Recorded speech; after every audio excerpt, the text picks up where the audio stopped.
coverage on the 2026 Assembly election results, and I am Yatharth Sikka coming to you live from studio.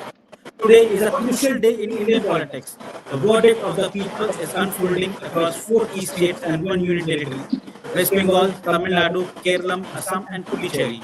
These elections are not just about governments, they are about direction and the political mood of the nation as it moves towards 2029. From issues of identity, development, welfare politics, corruption, regional aspirations, debates over national versus regional narratives, everything has been at stake in these elections.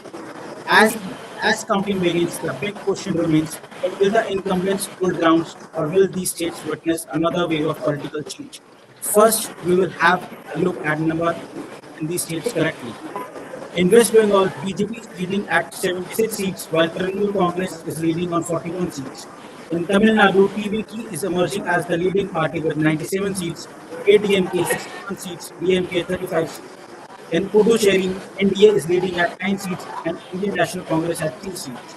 In Kerala, the INC, Indian National Congress, is leading on 57 seats and Muslim League on 21 seats, and CPI Alliance is leading on 41 seats.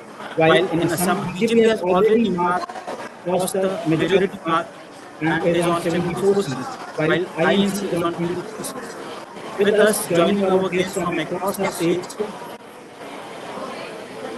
first, we will go to our guest, BJP spokesperson, Kiya ji. Kiya ji, are you audible? Yes, very much audible.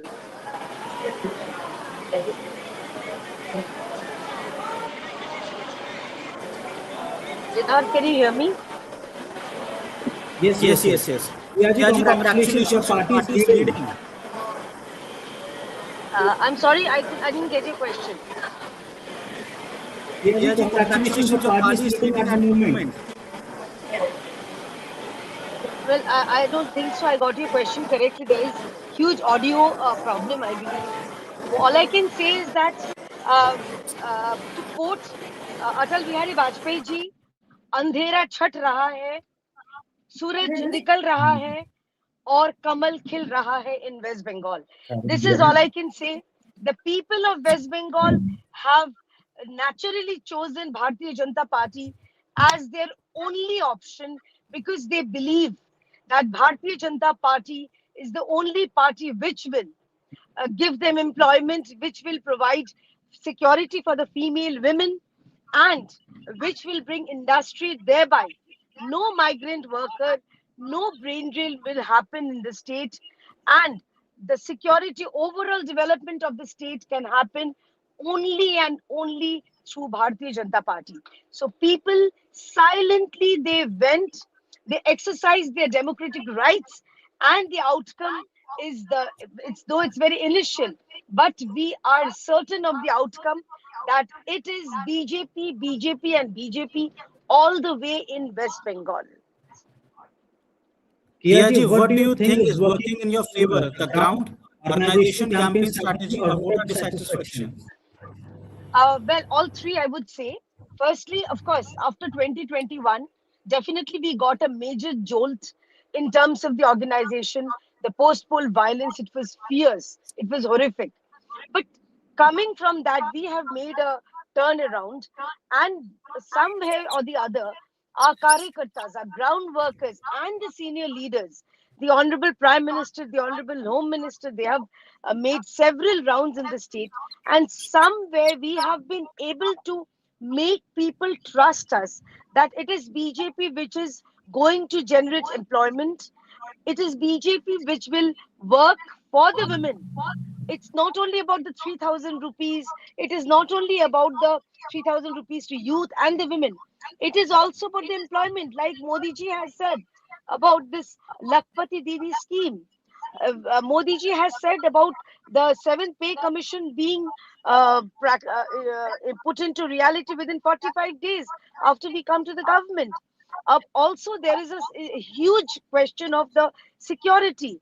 The infiltration is a reality in West Bengal. Love jihad is a reality in West Bengal. Demographic change is a reality of West Bengal. So this time, Yatharth, the people of West Bengal has voted for their own security, for their own welfare, for their own development. So people This is the people versus Trinamool, and the normal and only option for the people of West Bengal has been Bharatiya Janata Party. Priyaji, where has BJP managed to improve its performance compared to last time? And is there anti-incumbency initiative at the ground level?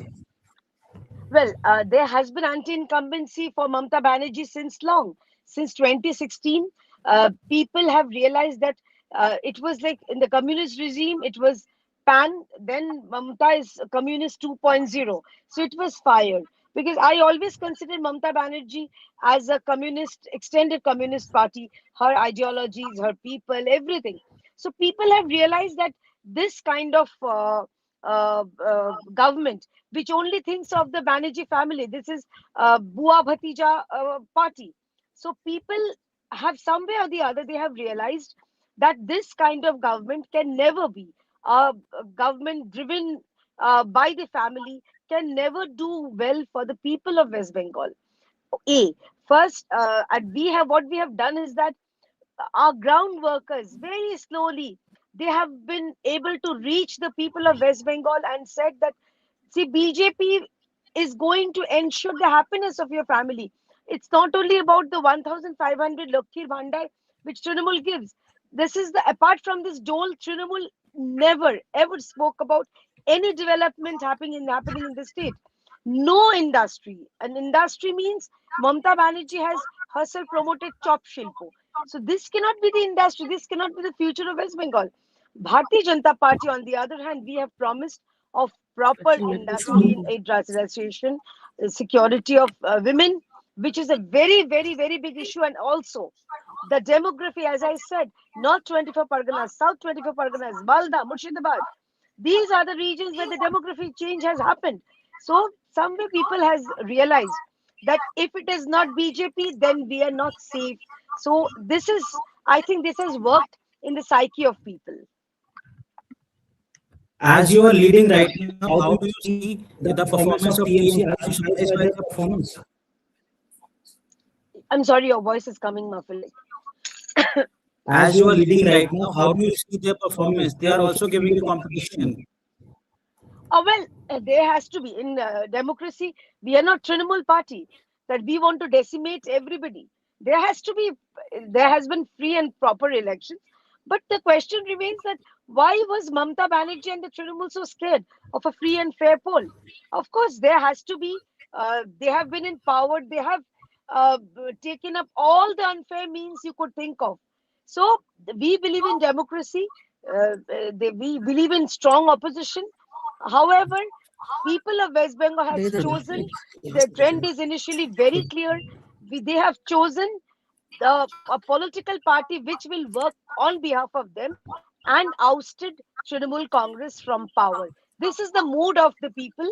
Trinamool, of course, those who are winning, definitely we won't blame the EVMs. Those who are winning, we won't blame the electoral process. We will, where our candidates will lose, we will definitely accept it. However, in most of the cases, Mamata Banerjee will refuse to.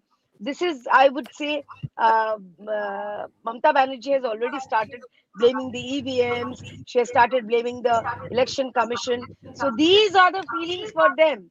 We respect the democracy. We respect the electoral process. We have faith in the ECI that they have conducted so far bloodless and terrorless election, which is a very, very, very big thing in West Bengal, that there has been no dead bodies on the day of the polls. Kiaji, namaste. This is Lakshmi Ranjit from the studio. Yes, Lakshmi. Kiaji, I would like to ask you one thing about the SIR. To what extent did the SIR contribute to ensuring a free and fair election in West Bengal? And through what specific measures was this achieved? See, SIR in the initial numbers which we have seen, which were deleted, the ASDD, which is the absent, shifted, dead, and double entry voters. So this Mamata Banerjee's, what should I say, her trump card, her, uh, uh, we in Bengali, there's a word called Pran Bhomra. Her apple of the eye were these voters. Mamata Banerjee was dead against SIR because she knew that the infiltrators, Bangladeshi Muslim infiltrators, and the ASDD voters were comprised of a core vote bank. When SIR happened, this primarily this ASDD were deleted. Mamta Banerjee got rattled. We, what I can say, definitely, I don't want to sound overconfident, Lakshmi ji, but despite, even if SIR did not happen, even if the dead voters were not deleted, even if the Bangladeshi infiltrators were not omitted from the voter list, people made sure that this time it has to be BJP and Mamta has to go out because of the sheer misgovernance which has been happening. And very honestly, I am not exaggerating, but the kind of news which you get, I mean, all around India, which you get is just 10%, it's just the tip of the iceberg. In West Bengal, there are new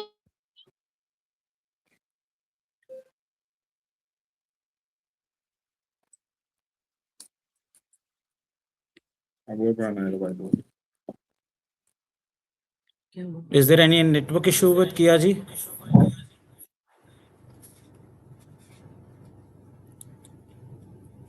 Mute kar. Okay, we will come back to Kia ji. Coming to you, Divya sir. Yes, yes. Am I audible? Sir, Yes, in yes, Assam, absolutely. exit polls indicated a favorable position for the incumbent government led by Himanta Biswa Sarma, largely on the back of development narrative, infrastructure push, and strong leadership narrative.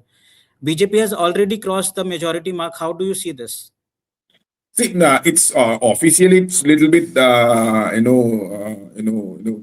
it's around according to the ECI it's around BJP is leading in 60 plus seats, but unofficially it's around two rounds of counting has already been completed in Assam, across Assam.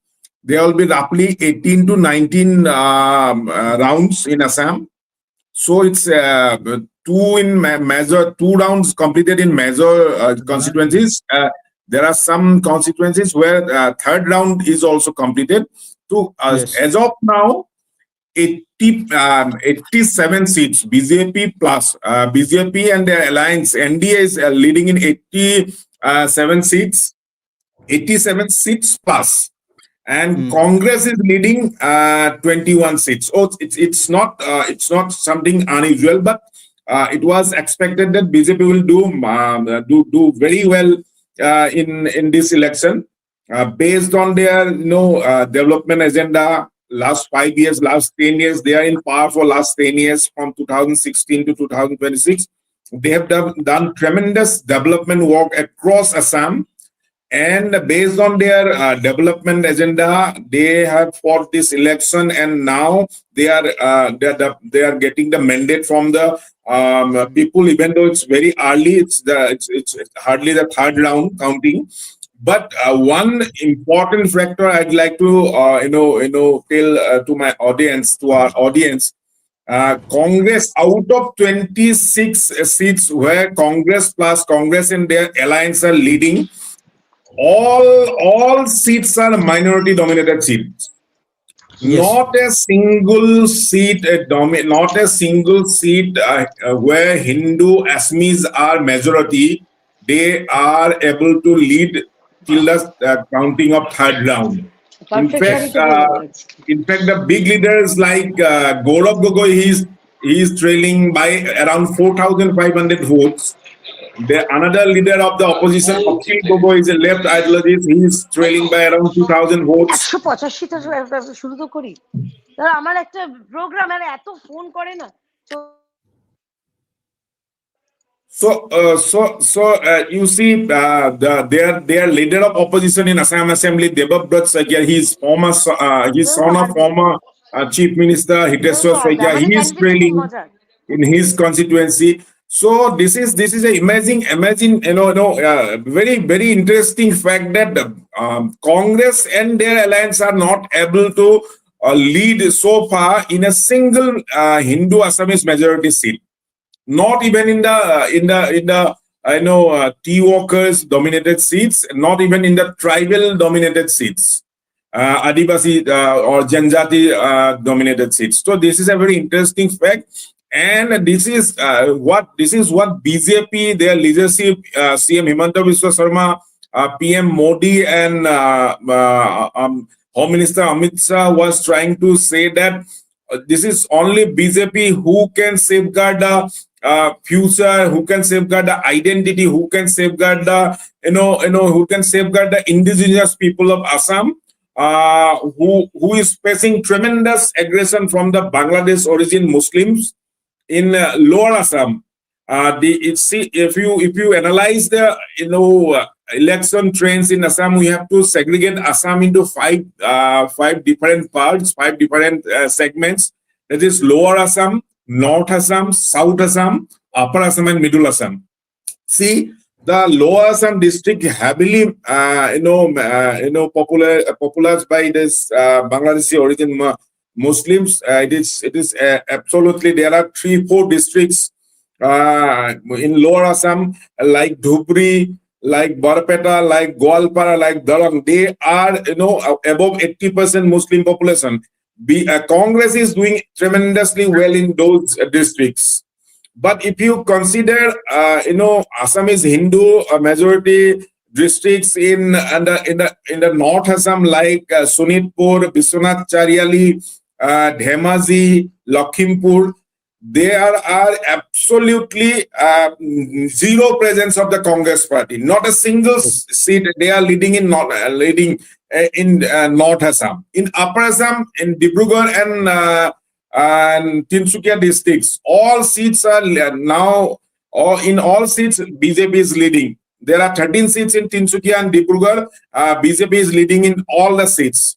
There are, there are around 31 seats in the North Assam. BJP is leading in all the seats. In the Southern Assam, where the Bengali, Hindu Bengali are in majority, all the seats are now leading by BJP, and the Muslim minority seats are leading by the Congress. So this is totally, one can say that so far as the trend shows, one can say that Congress has been totally rejected by Assamese Hindu, Assamese, the tribal population of this state, and the Tea community, and the Bengali Hindu who are living in Assam. They have completely rejected Congress party in this election. The trend is showing that so far. Yatharth. Sir, with such big lead, are we seeing a clear wave in favor of BJP across regions, or are still there pockets of close contest? See, so far Congress and their alliance partners are leading in 26, probably 26 seats. All 26 seats are minority-dominated seats. It was decided, it was said by all the top BJP leaders that we cannot perform in those seats because they are totally minority dominated. There are 80 to 90% minority votes in those constituencies, and Congress will do extremely well in those seats. And the result shows that Congress is doing absolute results in those minority seats in Lower Assam and Middle Assam, and some seats in the Southern Assam. Sir, what were the key issues that seem to have worked strongly in BJP's favor on the ground? See, development is one issue. I don't say that 100% is development. The main issue was identity. Identity of Assamese people, and the way Himanta Biswa Sarma turned around in the last 5 years, it has satisfied the Assamese people that under the leadership of Himanta Biswa Sarma, under the leadership of PM Modi and Home Minister Amit Shah and the BJP government, the population, Assamese people are safe in Assam because, they have evicted 1.5 lakhs bigha of land enclosed by Bangladeshi origin Muslims.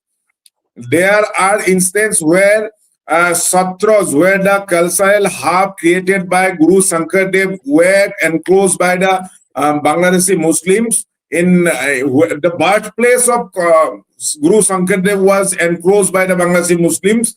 BJP has evicted that, and they have created a fantastic project where international level project where people can come and see the works of Guru Sankardev, what his contribution is in the forming of the Assamese society. So BJP has promised, CM Himanta Biswa Sarma has promised that if they come to power, they will evict at least 5 lakh bigha of land which were enclosed by the Bangladeshi Muslims.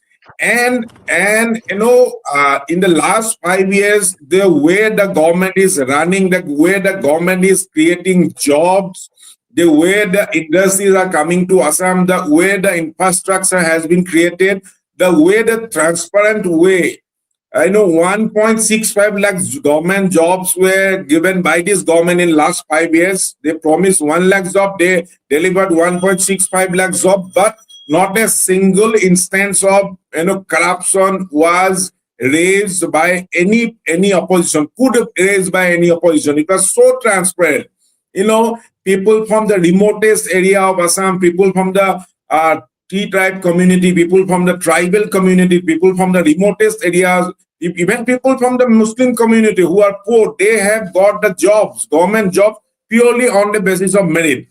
And along with that, the women development schemes by the BJP government, the Arunodaya scheme, which provides, it was pioneer scheme by Assam from 2021, which ensures that every woman who doesn't have any income source gets 1,250 rupees for their as a help from the government, along with the Lakpati Didi scheme, which is where we call it.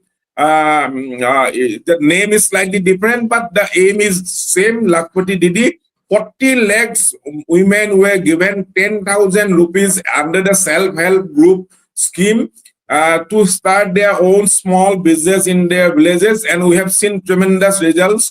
Over 1.8 lakhs women have created business out of those helps given by the government. So these are some of the factors which are helping the BJP in showing a tremendous result. And one more thing, in 2016 or 2021, BJP, though NDA government, BJP formed a government with the help of NDA alliances, there were only 60 seats. In 2016 and 2021, both the term, BJP managed to own only in 60 seats, which is four less than the halfway mark, absolute majority. But this time, BJP alone is leading in 77 seats, which is a big achievement for the government, for the leadership of BJP, that for the first time in Assam, BJP is going to form a government with absolute majority, even though they will be forming the government as an NDA government, but BJP is going to have an absolute majority in Assam Assembly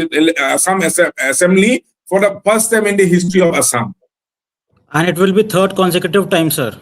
Yes. This is third time, but last in 2016 and 21, there was 4 short for the majority mark for BJP. Both in 2016 and 2021, they own 60 seats, and the halfway mark is 64. They fall short 4 seats in both the term. But this time, so far, the third round counting is almost over. They are leading in 77 seats. Now we will move to Tamil Nadu, and Surinder sir is joining us from there. Surinder sir, am I audible? Well, Sir, what is the situation there? What are the current trends indicating TVK has already crossed 100 mark? yes, it's very surprising to see how TVK gained the momentum. There was a lot of anger against the DMK on ground, but it was expected that will be shifted to ADMK.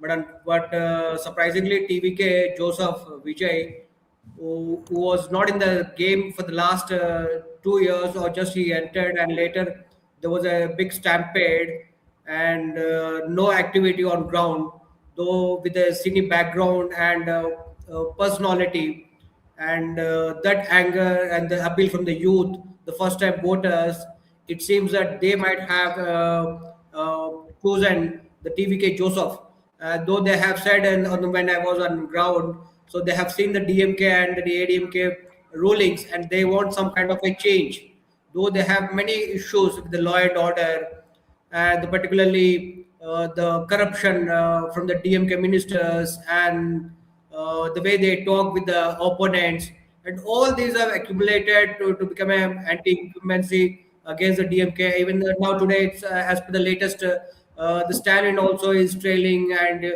his son Udayanidhi Stalin also trailing, and his ministers Yes. are trailing. And surprisingly, the TVK leaders who were not in the political zone for many reasons, and they are all winning with a good margin. But as it is unpredictable. Now it is one or second round is going on. There are many things to go on. So expecting some kind of a change by 10 to 15 rounds, and then say if and moreover the currents, there are less, some in some areas you have a thousand or 2000 leading, and which may shift as it goes on. So it's yet to say the TVK Joseph is going to make the things. So even the DMK is falling.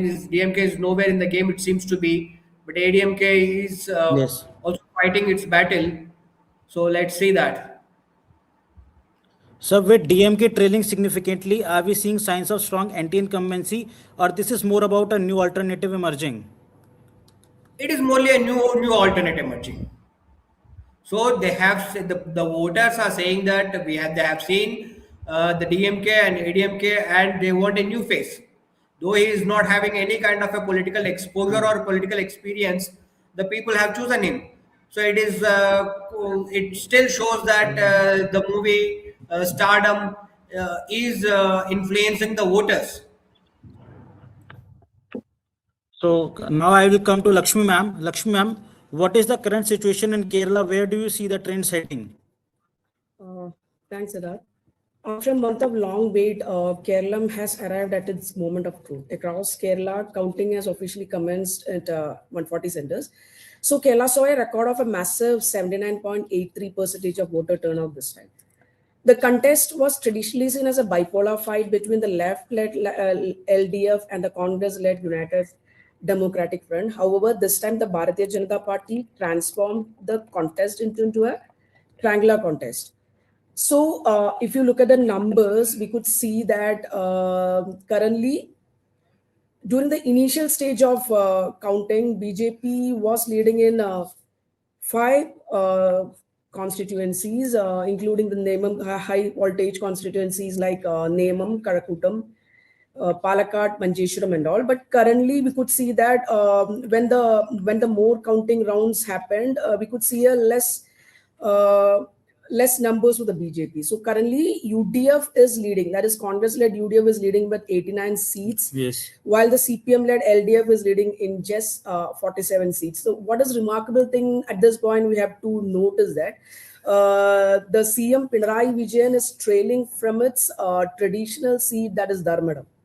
So Nemam is something that BJP is looking high about. So Nemam was like where the party chief Rajiv Chandrasekhar ji is contesting. The party's chance of winning the seat is very higher. It was a seat which was held by the BJP when in 2016 Kerala elected its first BJP MLA, former Railway Minister O. Rajagopalji. However, the BJP lost the seat to the LDF in the 2021 election by a narrow margin. It was just like a 3,949 votes. However, this time Rajiv Chandrasekhar ji is leading from Nemam. We have a senior journalist, Arun Lakshman, join with us on giving more inputs about the ground reality there. Namaste, Arun ji. Namaskar. Namaste. Namaskar. Am I Arun audible? ji- Yeah, Arun ji, I'm audible. Are we audible to you? Yeah, you're audible.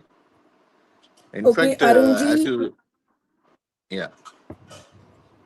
what do the Hello. numbers say, Arun ji, at this moment? At this moment, the NDA is having one seat lead. It is in Nemam. The party state president Rajiv Chandrasekhar ji is leading.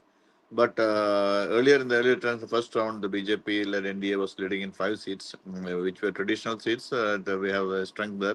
Tadakutam, Manjeshwaram, Palakkad, Kasargod, and even Chattanooga was being a surprise. And Nemam. But now currently it is only Nemam. And interestingly, the left front government is trailing way behind the UDF, the Congress-led UDF. It seems to be a Muslim consolidation happening in Kerala with the UDF and the Congress and the Muslim League, and the statements by the Chief Minister earlier has taken its toll on the left front government in Kerala. Even the Chief Minister Pinarayi Vijayan, he is trailing in the fourth round also in this traditional seat of Dharmadam, which is a red bastion. The last elections, you may recall, he has won by more than 50,000 votes in the seat. Now he is trailing her, and almost all the ministers are trailing, except barring a few. Three, four ministers are only leading in this election, with almost all the other ministers trailing. There is a tsunami for the UDF in Kerala. That's at present situation like that. But as the round progresses, it's in the NDA can win one or two seats. I think so. But in the ground, it was hard work, or rather, it's a very boisterous in several constituencies. Around 6 to 7 constituencies, the NDA cadres were poised for a huge win, or rather win in these seats. But unfortunately, now only the NMM seats, which the BJP had won earlier, through, as you rightly mentioned, former Union Railway Minister Rajagopalji had won the seat in 2016, but 2021, the seat, the party lost for a very thin margin of 3,300 votes. When Rajagopal didn't contest, it was Kumanan Rajasekharan, then BJP state president, contested that seat. And now Rajesh Chandrasekhar, the state president of BJP, is contesting there and is leading the seat. Let us see how, as the counting progress, where the situation stands. Arunji, just one thing about this. Like BJP were expecting like a consolidation of Hindu vote. So most of the people that we talked during the phase of campaign and all, BJP was very optimistic about where the Irava votes, which is supposed to be the base vote of the LDF. BJP was optimistic in consolidating that votes to the BJP. But when the initial round and the voting took place and the initial round of counting was done, this there were ambience feeling that this consolidation of Hindu votes have come in favor of BJP. But do you expect the same situation like the seat to go more than one in the coming rounds? No, I'm expecting more than one seat the coming round, because Karakutam assembly seat, the former Union Minister V. Muralidharan, he's giving a stiff fight to both the CPIM and the Congress candidates. They're all senior leaders. CPIM leader is former Minister Kadakambali Surendran. He's a very senior leader, very tough politician. He is contesting, he's leading the But President if you Karakutam. if you if you But look at the numbers, it is not that much kind of a leading number he is having. He's only leading for 84 uh, votes. that's what Might that's be what in that's the what I'm other saying. counting, Muralidharan ji will No, be no. leading. Yeah, there's a possibility of Karakutam, even Karakutam Palagad seats BJP can win. It seems like that even now. But and as far as you mentioned about the Yerava consolidation, Yeravas is the most powerful Hindu community or Hindu subsect in Kerala, which has traditionally voted for the CPIM. And but in the last Lok Sabha elections, in several Yerava bastions, including Kayamkulam, in the Alappur Lok Sabha constituency, Kollam Lok Sabha constituency, the BJP candidates had put up a very good show. So the party was expecting, and rather the NDA think tanks were expecting a Yerava consolidation in favor of the BJP. But the point is, in Kerala, as you may know, as you may recall, the elections generally was 5 year, 5 year for the LDF and the UDF. And this coalition politics had taken a toll last time when the LDF continued its streak. When the 2021 also, the Pinarayi Vijayan led LDF front came back to power. So it's a decade of Pinarayi Vijayan's rule, which had taken its toll on ordinary citizens. And people may have thought that if they vote for the BJP, it's a big if they vote for the BJP or the NDA, then the Pinarayi Vijayan would continue. That may be the reason why there is a setback for the BJP also in this poll. That's what my feel is, or my take is. How do you view the Manjeshwaram numbers, Arunji? In fact, Manjeshwaram was one seat where the BJP's present candidate, former state president of the party, Surendran, he had lost the seat for 100 votes, under less than 100 votes in the last election. 88 votes. But this time it is there is a Hindu vote base of around 82,000 votes only after the SIR, and there is a Muslim vote percentage of around votes of around 1 lakh votes. So we'll have to see how the Muslim votes are split for Surendran. He was leading earlier. Let us see during the trend we have to see. But ML Ashwini in Kasaragod is leading by more than 1,000 votes. Hello. हाँ जी Yeah, हाँ yeah, Arunji, yeah, please. yeah. ML Ashwini was better poised in Kasaragod also, but let us see as a trend progress. We have to analyze that. But BJP, it is not curtains for BJP even now. There is a possibility of coming back in several seats. Even Arunji, the SNDP Yogam Director Board member, CG Gopalkumar, who had testified last year, he was reading here in this in the earlier rounds, but now he has also come back or gone back. Let us see how the trend happens in the latest stage of counting. Arunji, about Manjeshwaram, we have seen all the parties, both the fronts, UDF and LDF fronts, have been like, we remember a candidate being withdrawing their candidature just to resist the split of the Muslim vote. So, Yes. so what is your take on that? No, actually, it was not a not only a party. It's SDPI. SDPI is the political front or the political arm of the banned Popular Front of India. They had withdrawn. They would have got around 7 to 10,000 votes if they contested. They withdrawn to avoid the split of the Muslim votes in this constituency. Even in earlier elections, when right from KG Marar days, the former state president, the Robert BJP leader of Kerala, he had lost a very narrow margin in Manjeshwaram seat because the left and the UDF used to cross vote whenever the BJP is poised for a victory. That happened that happened last time also. We are expecting that the strategy, everything was perfect, but have to see how it turned out in the ground or how the voters acted. The Hindu votes, if they had voted properly, or rather specifically for the BJP, then would have won the seat. But unfortunately,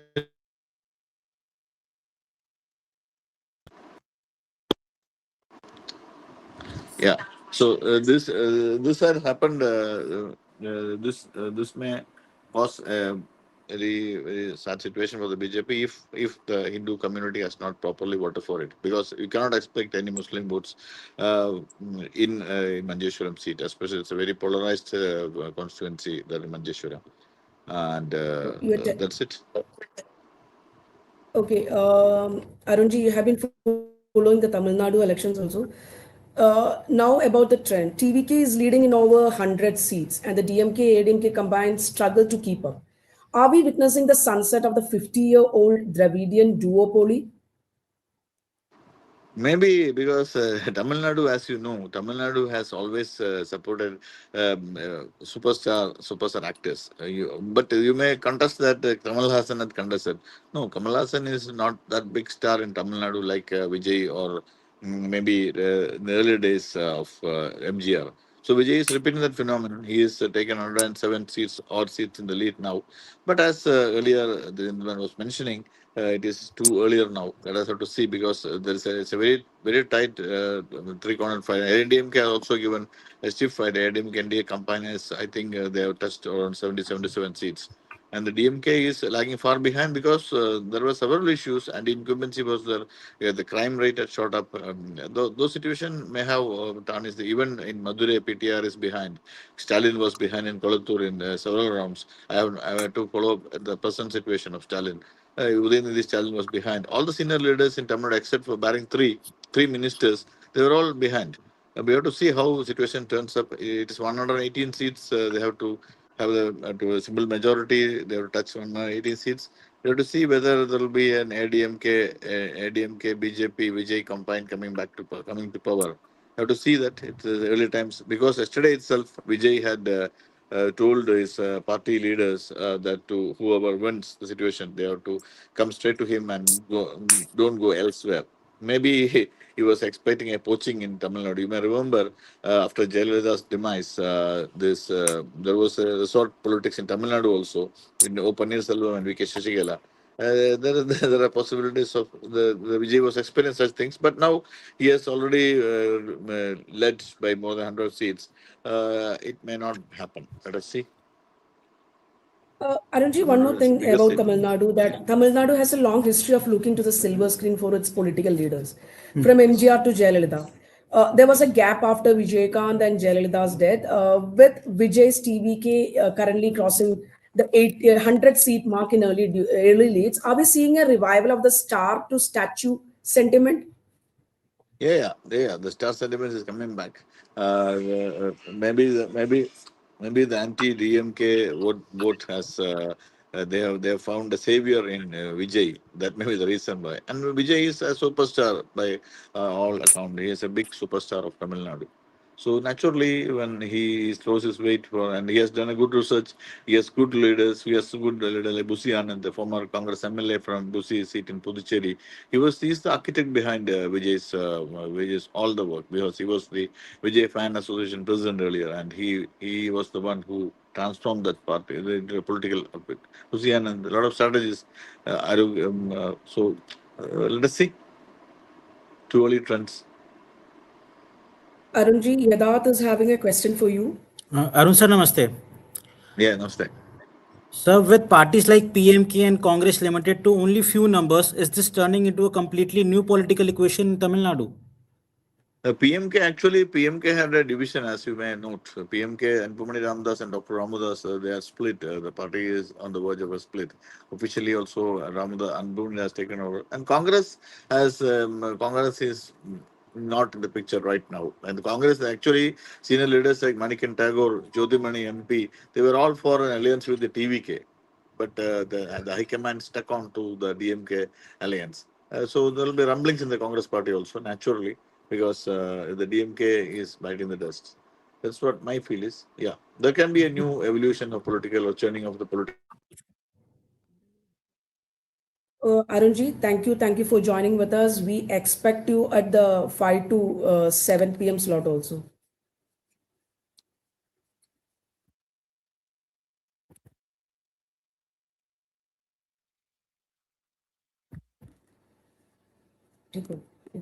Conclude. Yeah. So the stage is set, counting has begun, early trains are already here, and within the next few hours, we will see a clear pattern emerging. Will this election reinforce existing power structures, or will it mark the beginning of a new political shift? Stay with us as we bring you the fastest, sharpest, as most comprehensive coverage of 2026 elections. Thank you for joining us.